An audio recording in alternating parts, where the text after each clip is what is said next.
Dulu. Lagi diinin kan kalian pengen tadi katanya pengen nonton. Sabar ya. Gelap sayang. Iya, Oke bentar ya. semuanya, sesuai dengan Sebentar. janjiku, aku bakal ngasih kalian spesial konten 2 juta subscriberku, Tanya yaitu Drop My Doyo. Life, perjalanan hidupku dari dulu sampai sekarang. Kalian mah Ya, nggak jadi sabaran, selamat bener-bener menikmati. ya. Nih, udah Cerita nih. dimulai pada saat lahirnya seorang anak laki-laki yang bernama Eko Julianto di Batam, tepatnya di pet shop. Enggak, aku bercanda aja. Ya intinya aku udah ada aja lah di dunia ini. Terus aku lihat komennya dari mana? Ori. Hah, emang ada yang gift? Bentar. Ah, bentar, emang ada yang gift? Kecilin, iya. Facecam kecilin. Oh iya, sabar. Bentar dulu ya. Tuh, sabar guys. Lewat HP. Bentar sabar, aku tuh nggak ngerti gimana caranya. Itu lagi disettingin, Oke semuanya, tau. sesuai dengan janjiku, aku bakal ngasih kalian spesial konten 2 juta subscriberku, yaitu Draw My Life, perjalanan hidupku Gedein dari aja, gak dulu apa-apa. sampai sekarang. Nah, Ya, udah nih. cerita dimulai pada saat lahirnya seorang anak laki-laki yang bernama Eko Julianto di Batam, tepatnya di pet shop. Enggak, aku bercanda aja.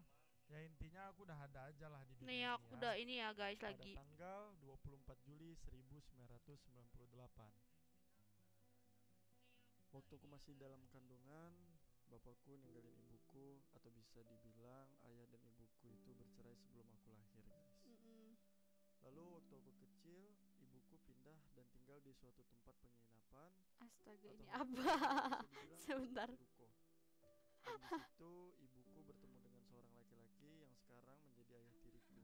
Apa lu mau Mereka pun apa pada suaranya akhirnya kecil? menikah. Gimana suaranya Ketika aku berumur 1 tahun, itu udah.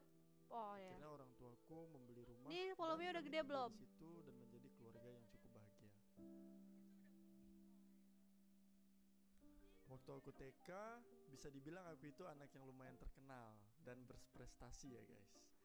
Terkenal Aman. karena Udah kenakalannya kan? yang Udah ya. pertama, dan prestasiku adalah paling sering buat masalah. Dan yang Oh. aku ingat waktu itu aku pernah melempar batu kepada temanku dan Oh headshot. my god. Hari-hariku di TK Ini selalu aku udah dihukum nonton dan sih di berdiri di TikTok. depan kelas. Lalu Tapi aku nggak beranjak ke sampai SD, semua. namun kenakalan dan kebandalanku masih terbawa. Nah, pas kelas 2 SD lah aku mengenal yang namanya komputer. Aku di sini langsung ke warnet dan game pertama yang aku mainin Bentar ya guys. adalah The Great Merchant. Lalu aku main Dota 1 juga dan akhirnya Volume hari-hariku YouTube di masa besarin. SD Iya. kebanyakan bermasalah. Sering bolos Udah dibesarin, sekolah ini paling dan ke besar warnet tahu. buat main game-game yang aku sukai. Dan akhirnya aku pun lulus SD dan waktu libur panjang kuhabiskan dengan terus bermain game-game yang kusukai. Ih, astaga ini apa? Waktu SMP aku dimasukkan ke pesantren sama ibuku. Awalnya aku itu ngerasa di pesantren itu kehidupan bakal enak, jauh dari orang tua dan bebas. Tapi itu semua gak sesuai sama ekspektasi aku. Hah?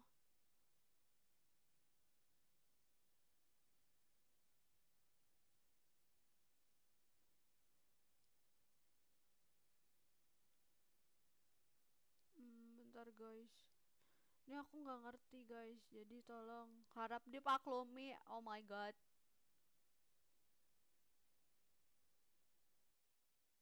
Mikayes kecilin. Hah? Kecilin. Oh iya ya.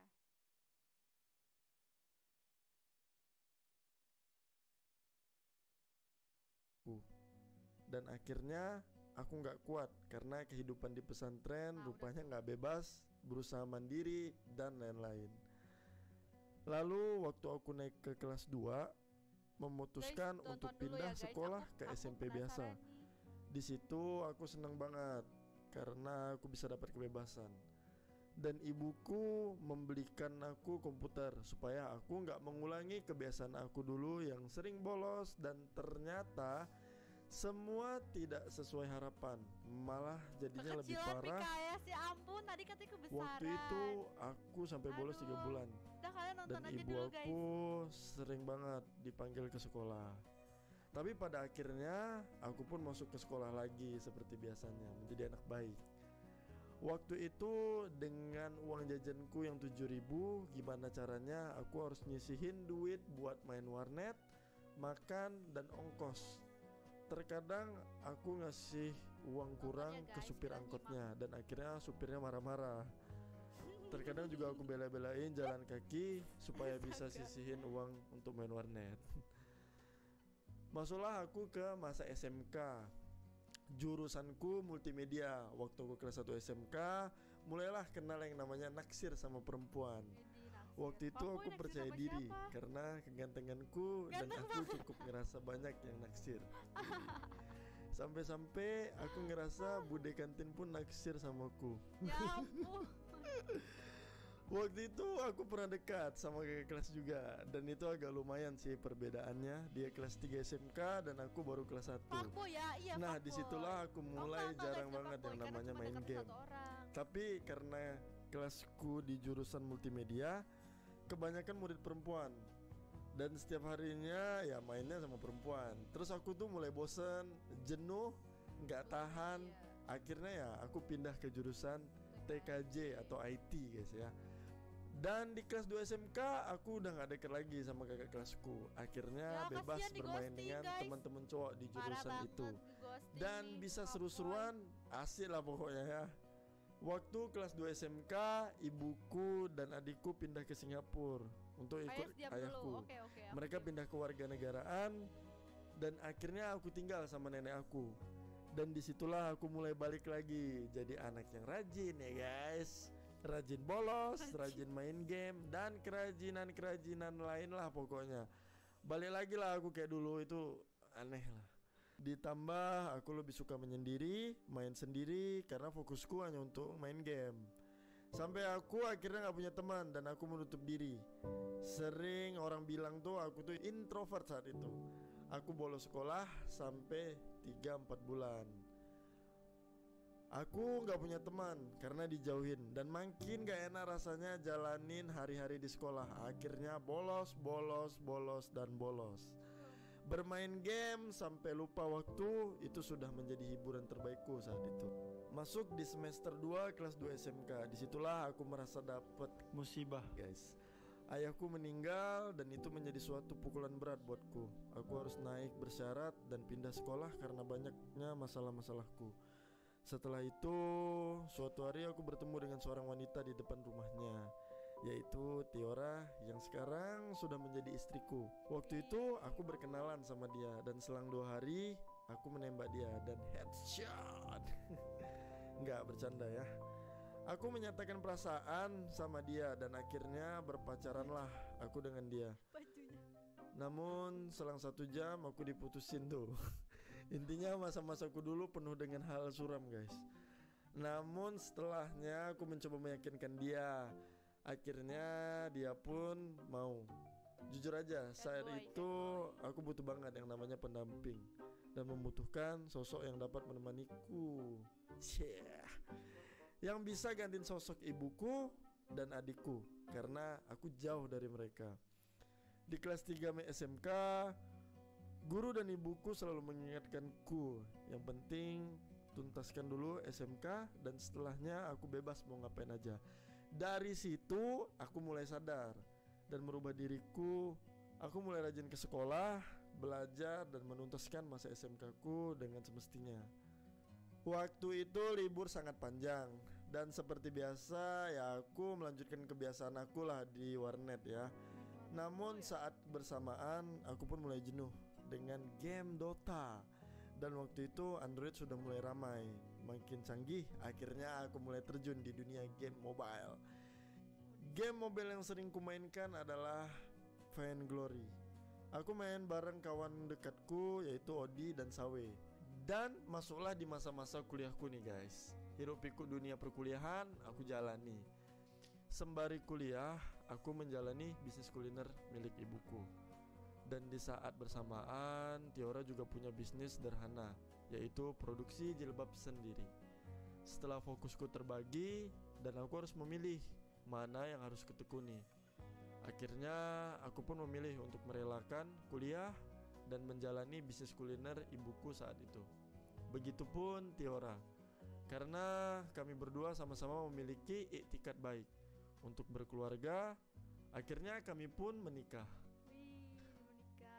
Hari demi hari berlalu. Setelah beberapa bulan, sahabatku Odi memberitahu aku kalau ada game MOBA mobile selain Vainglory yang cukup seru. Nah, ini dia yang kita tunggu-tunggu nih guys. Game yang sangat berpengaruh pada karirku sampai sekarang, yaitu Mobile Legends ya, developer by Montong. Beberapa waktu aku fokus bermain sampai-sampai istriku sering menegurku karena aku terlalu sering bermain dan lupa waktu. Aku ngerasa game ini sangat seru. Iya, yang nikah muda. Aku merasa tertarik dengan game ini. Dan aku yakin aku bisa jadi pro player seperti impianku. Di saat bersamaan dengan Odi dan Sawe, kami memutuskan untuk fokus dan serius dengan game ini. Terus aku cari grup game ini di platform Facebook waktu itu dan berbagai platform lainnya. Seiring berjalannya waktu, akhirnya karena aku terlalu fokus dengan game ini, aku menghabiskan banyak waktu untuk bermain game ini daripada usaha kulinerku. Istriku menegurku dan selalu mengingatkanku. Dia gak suka kalau aku terus-terusan kayak gini.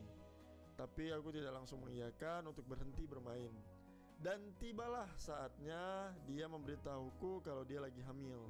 Disitulah aku tersadar dan akhirnya mengurangi waktuku untuk bermain game ini. Wih. Setelah itu, aku mencoba mendaftar ke squad dan masuklah aku dalam squad pertamaku, yaitu F15. Beberapa minggu aku bermain di F15 dan aku menawarkan diri di squad 404 NF. Dan waktu itu karena kebanyakan member, kami dikelompokkan menjadi 8 kelompok. Dan aku di posisi paling akhir waktu itu, yaitu kelompok nomor 8. Singkat cerita, aku menjalani rutinitas dan menghabiskan cukup banyak waktu di situ. Namun aku merasa belum cukup mendapat pengalaman lebih dari squad itu. Jadi aku memutuskan pindah lagi ke squad Malaysia, yaitu Traitor. Di sini banyak sekali ilmu yang kudapat Lahirlah dan KS, keinginanku astaga. untuk Belum, terus belum. berkembang dan mendapat pengalaman semakin meningkat. Akhirnya aku mencoba untuk daftar lagi di squad nomor Iya, 1 suaranya kenapa leaderboard kayak robot saat ya? itu, yaitu Secret, dan alhamdulillah aku diterima di situ. Dan semakin hari aku semakin berkembang, banyak sekali pengalaman dan ilmu yang kudapat. Namun karena kebanyakan member dari Secret itu udah cukup berumur dan berkeluarga, jadi kebanyakan dari mereka memilih untuk fokus dengan kerjaan dan keluarganya. Lalu aku mencoba untuk menghubungi leader dari squad Science Indo, yaitu Kodailan. Lalu aku mencoba mendaftar dan setelah dipertimbangkan, dengan melihat statistikku, akhirnya dia pun mau menerima. Disinilah aku memulai karirku sebagai pro player. Aku bersama Kodailan, Hinel, Kocul, Hexazor, dan Mail, dan satu perempuan aku lupa namanya. Kami pun banyak mengikuti turnamen online. Dan untuk pertama kalinya, Mobile Legends mengadakan turnamen besar pertama di Indonesia, yaitu MSC 2017. Dan itu menjadi turnamen on stage pertamaku. Dan singkat cerita, kami menjadi juara 1 di MSC 2017. Di situ aku nggak nyangka bisa ada di sini dan menang. Namun aku percaya semua itu berkat kerja keras, latihan, dan usaha kami, serta doa-doa dari keluargaku dan semuanya. Setelah itu, kami mewakili Indonesia untuk MSC Southeast Asia yang akan diselenggarakan beberapa bulan setelahnya. Namun sepertinya belum rezeki kami untuk menang waktu itu. Lalu aku bertemu Warpath dan juga Just No Limit waktu itu yang baru masuk ke Saints. Saat itu Warpath adalah top global season 5 dan lebih dulu mengenal dunia YouTube. Akhirnya aku penasaran dan aku banyak belajar tentang YouTube dari dia. Di satu sisi, Saints juga udah jarang latihan dan akhirnya aku mencoba untuk membangun YouTube channel dan collab dengan Warpath, Tanpan Gaming, Kibo, dan PG Lovers. Aku banyak belajar tentang YouTube dari mereka. Karena Saints jarang latihan juga, akhirnya aku dan Jess pindah tim. Waktu itu Dongki nawarin buat join ke EVOS Esports. Bersama Dongki, Kenir, Oreo, Just No Limit dan aku, kami semua lolos babak kualifikasi online MPL Season 1. Dan kami pun sangat percaya diri bahwa kami bisa dapat juara 1. Dan ternyata masih belum rezeki juga. Namun kami tetap bersyukur bisa di peringkat 2 di MPL Season 1. Lanjut ke perjalanan MPL Season 2. Roster sudah berganti, Kenir dan Oreo keluar dan masuklah Marsha. Seiring berjalannya waktu, Dongki pun akhirnya keluar juga. Kami mencari penggantinya dan ketemulah dengan Emperor dan kami menjadi satu tim. Singkat cerita, kami terus berlatih bersama di gaming house kami yang bertetapan di Jakarta. Kami terus membangun chemistry dan berlatih untuk persiapan MPL Season 2. Setelah kami bersaing dengan tim-tim besar lainnya, akhirnya kami masuk ke Grand Final. Dan lagi-lagi kami belum bisa mendapatkan juara 1 karena harus kalah oleh RRQ pada waktu itu. Namun itu semua bukan hasil yang mengecewakan.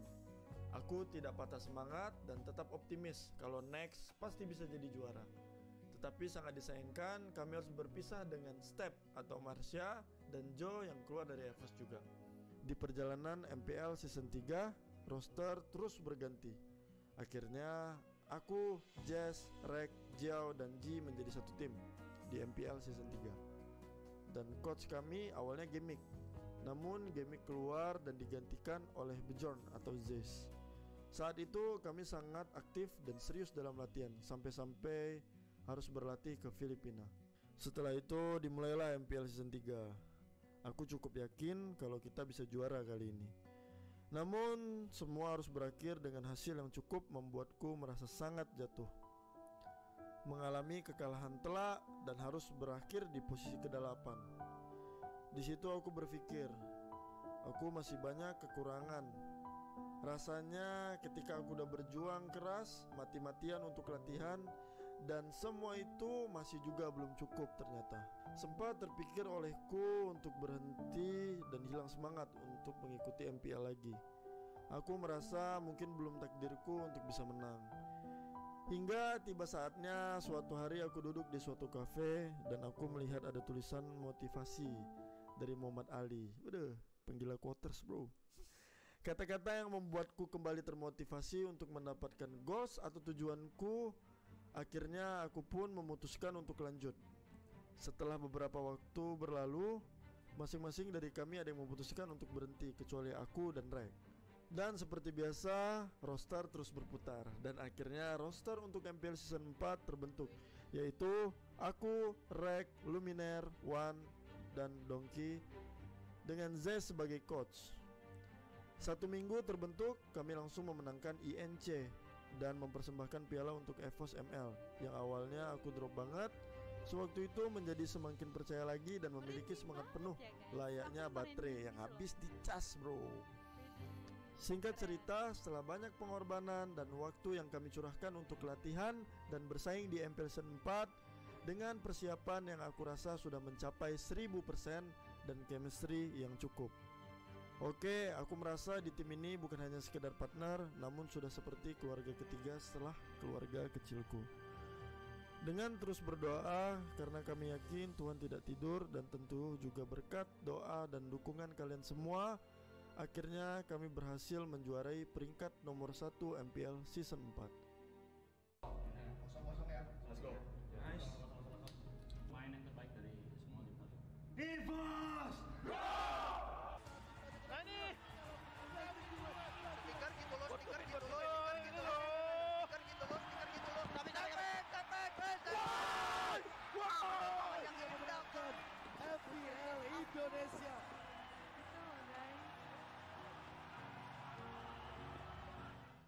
Tak berhenti di situ, setelah MPL Season 4 kami tidak berleha-leha dan malas-malasan.